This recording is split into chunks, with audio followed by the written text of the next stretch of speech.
All right. Deep dive time, everyone. Let's jump right in, shall we? We're talking Spanish football today. Ooh, exciting. I know, right? Big names, big stakes. And don't worry if you're not a football fanatic, because today's deep dive is going to be fascinating, even if you don't know the difference between a penalty kick and a corner kick. Trust me. Yeah, the dynamics we're going to unpack today, they're really universal. Exactly. So, Real Madrid, they just snagged a 2-1 win against Celta Vigo. Sounds good on paper, right? Right. But we're diving into this match analysis that suggests things were a little more, well, interesting than that scoreline suggests. Yeah, it's a bit deceptive, isn't it? I mean, a win's a win, but this source we're looking at, it called it complicata, basically saying it was a hard-fought victory, maybe even a bit lucky. And they really dig into why. Okay, so let's talk about that. Mbappe, Vinicius, they get the goals, right? Real Madrid wins.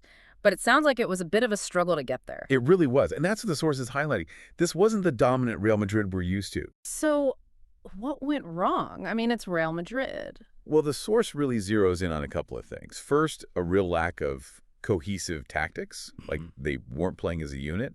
And secondly, some pretty glaring defensive weaknesses.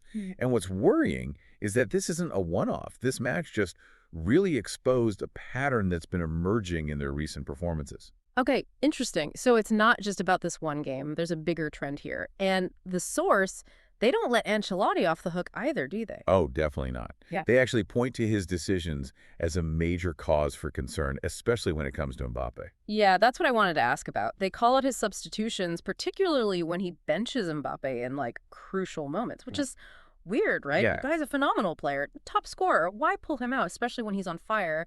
It's not like he's making space for younger players like Güler either. Exactly. And that's what makes this whole thing even more fascinating. The source argues that this isn't just about Mbappe. It's actually a symptom of a much bigger problem. Ancelotti's reluctance to really nurture young talent, to give them the space to shine. So it's like a lack of vision for the future of the team. Precisely. And that has implications. You know, Real Madrid might be neck and neck with Barcelona right now, but But for how long, if they keep playing like this? that's the question. What does the source say about their chances in La Liga? In the Champions League, even? Well, to put it bluntly, the source says Real Madrid is playing with fire. They're relying on individual brilliance to scrape by, which is risky. It's not a long-term strategy, that's for sure. Exactly. And against teams with stronger cohesion, more tactical discipline. It's not going to be enough.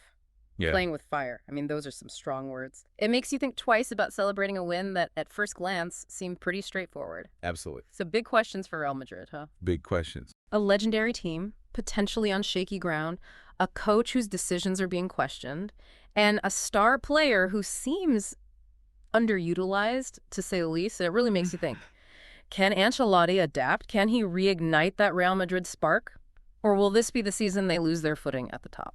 It'll be interesting to see how it all plays out. It certainly will.